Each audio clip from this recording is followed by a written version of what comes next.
Hello everyone, this is Aditya Joshi. Welcome back to our channel. NEET 2026 के लिए 6 साढ़े 6 महीने बचे हैं। अगर आप जेन्युइनली सीरियस हो नीट 2026 के लिए तो इस वीडियो को पूरा देखना, समझने की कोशिश करना मैं तुम्हें क्या समझाना चाह रहा हूँ। वीडियो थोड़ी रॉ रहेगी। यहाँ हम स्ट्रैटेजी डिस्कस नहीं कर रहे हैं। स्ट्रैटेजी वाली बहुत वीडियोस मैंने बनाई है, जाके आप देख सकते हो। यहाँ मैं तुम्हें जेन्युइनली बता रहा हूँ सिलेक्शन के लिए तुम्हें क्या करने की जरूरत है। बच्चे देखो, बहुत सारे लोग नीट देंगे। 27-28 लाख, 27-28 लाख से ज्यादा लोग नीट 2026 के लिए अपियर होंगे। कीपिंग दैट इन माइंड, तुम्हें पता है, ठीक है, इस साल 7,000 सीट्स बढ़ा दी सरकार ने। अरे भाई, फिर भी 1 लाख समथिंग सीट्स है, 1,26,000 के आसपास सीट्स है, जहां पे गवर्नमेंट और प्राइवेट दोनों इंक्लूडेड है। गवर्नमेंट सीट्स की बात करो तो कितनी है? 60,000 के आसपास होंगी। तो भाई इतनी सीट्स हैं और इतने सारे बच्चे अपियर हो रहे हैं, कैसे करोगे सिलेक्शन? सिलेक्शन के लिए भाई तुम्हें जो आग चाहिए, जो डिटर्मिनेशन चाहिए, तुम उसे अंडरमाइन कर रहे हो। तुम समझ नहीं पा रहे हो कितना तुम्हें घिसने की जरूरत है। भाई इस समय भी there are people out there जो डेली 500-500 क्वेश्चन लगा रहे हैं। तुम्हें एक बात मैं बताता हूँ, स्मार्ट वर्क और हार्ड वर्क वाला फालतू डिस्कशन तुमने बहुत सुना होगा कि ओ हो focus on smart work, hard work गधा मजदूरी होती है। अरे हार्ड वर्क कर करके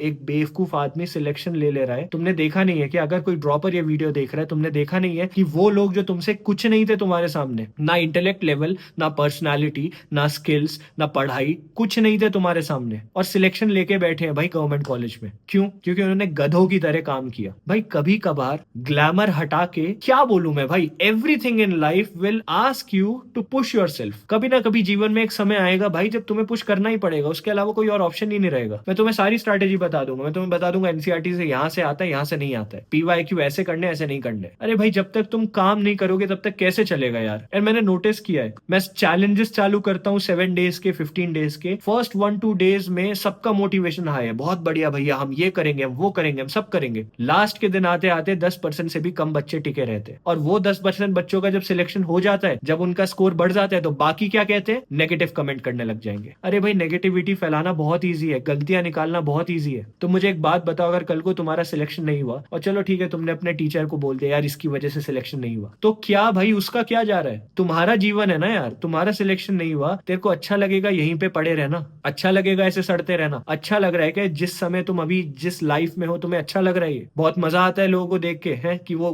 गवर्नमेंट कॉलेज में है, वो एम्स में, और मैं यहाँ पे हूँ। अगर कोई ड्रॉपर देख रहा है, अच्छा लगता है क्या देखना? बड़ा तुम्हारे पेरेंट्स बहुत रिस्पेक्ट कर रहे हैं तुम्हारी, बहुत बहुत प्यार दे रहे हैं तुम्हें। क्योंकि मुझे समझ नहीं आता, why are you not scared? You should be scared, you should be anxious. Why should you not be anxious? ऐसा क्या है तुम्हारे पास? You have nothing to fall back on. भाई नीट नहीं हुआ तो मैं ये कर लूंगा, क्या कर लोगे? A piece of paper can't determine my future. बकवास की बातें हैं भाई, this can determine your future. अगर एम्स निकल जाते हैं तो तुम्हें पता नहीं है कितनी रिस्पेक्ट मिलती है। तुम्हारी लाइफ काफी हद तक सॉर्टेड है। हाँ वो डिस्कशन चलते रहेंगे एमबीबीएस के बाद, तो ये है एमबीबीएस में सैचुरेशन आ गया। अरे एमबीबीएस में घुस तो लो पहले, एमबीबीएस में आई नहीं हो, ये डिस्कशन पहले करना है। अगर तुम नीट 2026 के लिए सीरियस हो, मैं तुम्हें जेन्युइनली बता रहा हूं क्या करने की जरूरत है। पहली चीज, डेली के टारगेट सेट करो बिना बकवास के, कि भाई मैं ये टारगेट करूंगा और बिना ये करे नहीं सोऊंगा। As simple as that.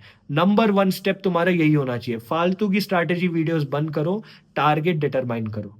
अब वो टारगेट तुम कैसे बनाओगे? तुम्हें पता होना चाहिए तुम्हारा वीक एरिया क्या है। अगर तुम्हारे 300-400 नंबर पार नहीं हो रहे हैं तो बायो पे फोकस करो। ये पागलों की तरह फिजिक्स केमिस्ट्री बायो तीनों लेके मत चलो, क्योंकि अभी तुम्हारे दिमाग की वो औकात नहीं है जो तीनों लेके चल सके। अब अगर जिसको वीडियो हर्ट कर रही है बंद करके जाओ, जिसको जेन्युइनली चाहिए कि ठीक है भैया बताओ मुझे क्या करना है, मेंटल फॉगिंग हो गई है, नहीं समझ आ रहा है, तो सुनो इस समय। और औकात बहुत गंदा शब्द है, नहीं अच्छा लगता सुनने में, लेकिन यार सिंपल बात तुम्हें समझनी पड़ेगी। अगर तुम्हारा स्कोर 300-400 पार नहीं हो रहा है और तुम सोच रहे हो मैं फिजिक्स केमिस्ट्री बायो तीनों लेके चलूंगा, तो क्या तुम्हारा कंसंट्रेशन डिवाइड नहीं हो गया है? तुम्हें पहले बायो में 340-350 क्रॉस करना चाहिए, ताकि ओवरऑल जितना स्कोर आ रहा है उससे ज्यादा तुम्हारा बायो तुम्हें दे सके।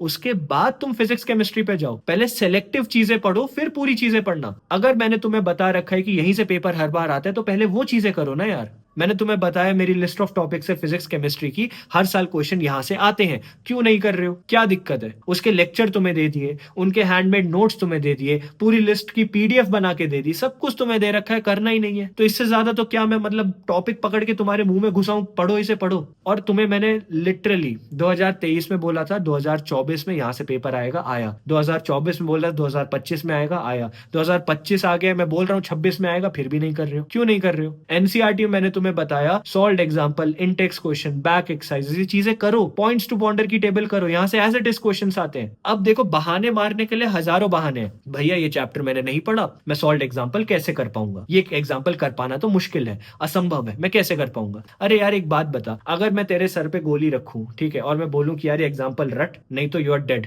तो नहीं रटेगा क्या वो एग्जाम्पल? इट्स लाइक अर्जेंसी नहीं है तुम्हारे अंदर, you are not yet getting there to that do or die situation. और मैं एग्जैजरेट करके नहीं बोल रहा हूं, क्योंकि जब नीट के लिए लास्ट के 30-35 दिन बचेंगे और तुम अपने सेफ स्कोर से दूर होंगे, तो जो फटके 4 होगी ना यार, ना पढ़ा जाएगा ना कॉन्सेंट्रेट करा जाएगा, वो सिचुएशन में आके तुम्हें पैनिक करना है क्या? अरे मैं तो कहता हूं पैनिक करना अच्छी बात है भाई, अभी से पैनिक करो। 6 months बचे हैं, I am not where I need to be, I need to start working, as simple as that. This is your battle to fight भाई, this is not my battle और एनीवन एल्सेस। मैं तुम्हें motivate करके चला जाऊंगा, तुम्हें पढ़ना है पढ़ो, नहीं पढ़ना मत पढ़ो। तुम समझ पा रहे हो मैं क्या कह रहा हूँ? ये जो मीठी मीठी बातें करने वाले यूट्यूबर्स है ना, मीठी मीठी चीजें बोलने वाले, भाई कुछ नहीं होता इनसे यार। तुम्हें सिलेक्शन चाहिए, तुम्हें काम करना पड़ेगा। सॉल्व चलो ठीक है, तुमने वो चैप्टर नहीं पढ़ा, तो मैं तुम्हें बता रहा हूं वो क्वेश्चन विदाउट वैल्यू चेंज करे आएगा भाई। वो क्वेश्चन रट लो ना, अभी के लिए रट लो, जब वो चैप्टर पढ़ोगे उसे दोबारा समझ लेना। मैंने तुम्हें बोला बायो में 4 जगह से पेपर आता है, सारे एग्जाम्पल्स, टेबल्स, डायग्राम, समरी। अब यहाँ बच्चे बोलते हैं भैया इसकी पीडीएफ बना के दे दो। अरे भाई क्यों दे दो पीडीएफ बना के? इतनी मेहनत नहीं करनी तुम्हें।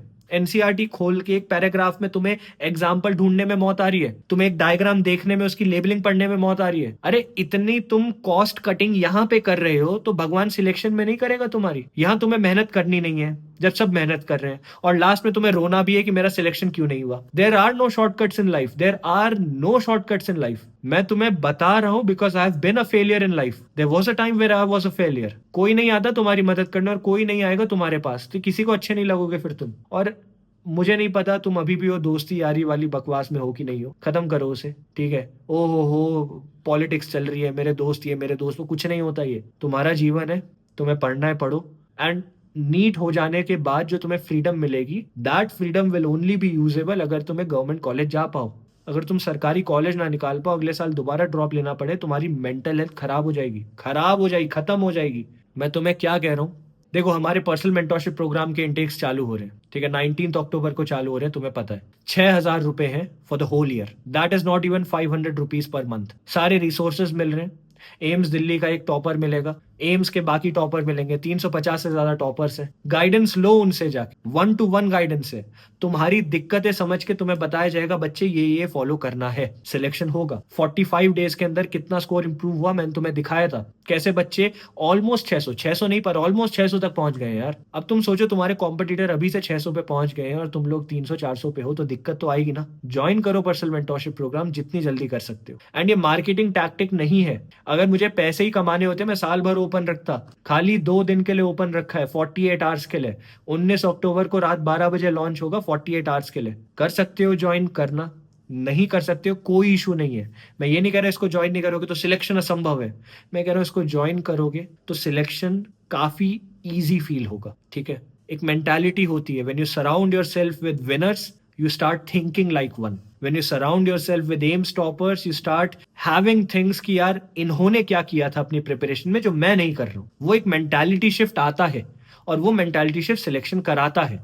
वो तुम्हें बता रहे, तुम्हें आंख बंद करके बस फॉलो करते रहना है, होगा, इंप्रूवमेंट आएगा, ठीक है? और जो बच्चे ज्वाइन नहीं कर रहे हैं, कोई इशू नहीं है, मैं तुम्हें बताता हूं। सबसे पहले आई एम रियली सॉरी अगर मेरी कोई बात तुम्हें कड़वी लगी, लेकिन ये कड़वा सच है। सबसे पहले बायो पे फोकस करो अगर तुम्हारा स्कोर 300-400 से नीचे है। अगर तुम्हारा स्कोर 400 से ऊपर है, फिजिक्स एंड केमिस्ट्री में मेरी लिस्ट ऑफ टॉपिक्स खत्म करो, एनसीईआरटी का डायसेक्शन करो, फ्लिप थ्रू करो, solve example, intext question, back exercises, points to ponder की टेबल करो, और इसके साथ साथ ये करने के बाद एग्जाम्पलर सॉल्व करो। हर दिन मिनिमम 300 से 400 क्वेश्चन लगाने की हैबिट अभी से बनाओ, सिटिंग हैबिट बनाओ। कोई भी मॉक टेस्ट लगाते हो 2 बजे से 5 बजे के बीच में लगाओ, ऐसा नहीं खाना खा के नींद आती है, भाड़ में जाए नींद। बायो मैंने तुम्हें बताया, सारे एग्जाम्पल, टेबल, डायग्राम, समरी सबसे पहले करनी है, ये चीजें करो। ऑर्गेनिक में सारी name, reaction, intermediate, compound, reagents, structures के आईयूपीएससी नेम, स्ट्रक्चर के बीच में जो कंपैरिजन दे रखा है मेल्टिंग और बॉइलिंग पॉइंट का, उनकी वैल्यूज लर्न नहीं करनी है, उनकी सीक्वेंस लर्न करो। ये सब चीजें करो। ये सब करने के बाद पीवाईक्यू एनालिसिस करना है। एनालिसिस करने के लिए एक एनालिसिस नोटबुक बनाओ, जो क्वेश्चन गलत हो गया, जो क्वेश्चन छोड़ दिया, जिसमें कॉन्फिडेंस नहीं था, जो क्वेश्चन तुमने तुक्के से सही किया, वो सारे क्वेश्चन वहां पे लिखोगे। कौन से चैप्टर का क्वेश्चन है, कौन से टॉपिक का क्वेश्चन है, क्या गलती हुई, सिली मिस्टेक थी, कॉन्सेप्चुअल मिस्टेक थी, लैंग्वेज प्रॉब्लम थी, कैलकुलेशन मिस्टेक थी, लिखो। क्या फॉर्मूला यूज होना था, करेक्ट सोल्यूशन क्या होना था, लिखो। एनालिसिस से पहले रिवीजन के लिए इसी नोटबुक को उठाओगे। देखो इस नोटबुक में तुम्हें दिखेगा कौन सा चैप्टर सबसे ज्यादा गलत हुआ है, कौन से टॉपिक सबसे ज्यादा गलत हुए हैं। एक ही बार ये पता चल जाएगा मुझे इस पे फोकस करना है। अरे वीक एरियाज हटाओगे तभी तो बढ़ता रहेगा। अगर तुम्हारे हाथ में दर्द हो रहा है और तुम पाँव में बस क्रीम मले जा रहे हो, कैसे हो जाएगा? हाथ का दर्द ठीक हो जाएगा क्या? वो चीजें करो जहां पे तुम वीक हो। धीरे धीरे सिलेक्शन होता है। डायरेक्ट तुम 700 नंबर का टारगेट मत लेके चलो। पहले तुम सेफ स्कोर तक आओ। 0 पे हो 300 400 का टारगेट लो। 400 500 पे हो 550 600 का टारगेट लो। उसके बाद 650 का लेना। 720 के जितनी पास आओगे डिफिकल्टी लेवल बढ़ता रहेगा। लेकिन अगर तुम दिसंबर जनवरी से पहले 600 क्रॉस कर देते हो तो सिलेक्शन से तुम्हें कोई नहीं रोक पाएगा। इसलिए पर्सनल मेंटोरशिप प्रोग्राम है। हमारा टारगेट यही है कि भाई दिसंबर से पहले, न्यू ईयर से पहले 600 पार करेंगे। जल्दी जल्दी ज्वाइन करो। कम्युनिटी पोस्ट में इसके बारे में सारी इंफॉर्मेशन मैंने डाली है। नीचे तुम्हें लिंक मिल जाएगा हमारे ऐप का। ऐप का नाम है आदित्य जोशी, ब्लू और वाइट कलर का है। एंड्रॉयड iOS दोनों में अवेलेबल है। जाओ, डाउनलोड करो। कोर्सेज और स्टोर के सेक्शन में रिफ्रेश करते रहना। 19 अक्टूबर रात 12 बजे इनटेक्स ओपन हो जाएंगे। ये वही पर्सनल मेंटोरशिप प्रोग्राम है जहाँ एम्स दिल्ली के टॉपर्स हैं 10 से ज़्यादा, 2 ऑल इंडिया रैंक 1 है, 350 से ज़्यादा बाकी एम्स के टॉपर्स हैं, AFMC KGMU MAMC के टॉपर्स हैं, साइकैट्रिस्ट है, साइकोलॉजिस्ट है, इफेक्टिव लर्निंग स्ट्रैटेजिस्ट है। ठीक है, we have every one here. और ये एक्चुअल मेंटोरशिप है, तुम्हारी फालतू बकवास की मेंटोरशिप्स की तरह नहीं है जो व्हाट्सएप टेलीग्राम पे चल रही है। इसको ज्वाइन करो, स्कोर इंप्रूव होगा।